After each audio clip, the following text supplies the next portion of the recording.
अपने प्राणों की रक्षा हेतु जिसकी आज्ञा पालन के लिए कोई भी सदा हाथ जोड़े खड़ा रहता है,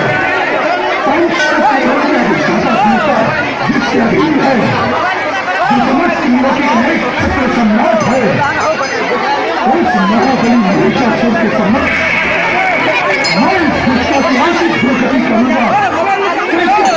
में अपना त्रिभुवन छीनने वाले कृष्ण त्राही को उठेंगे। इस दुष्टा के मृत्यु के पश्चात अपने प्राणों की लेंगे।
मुझे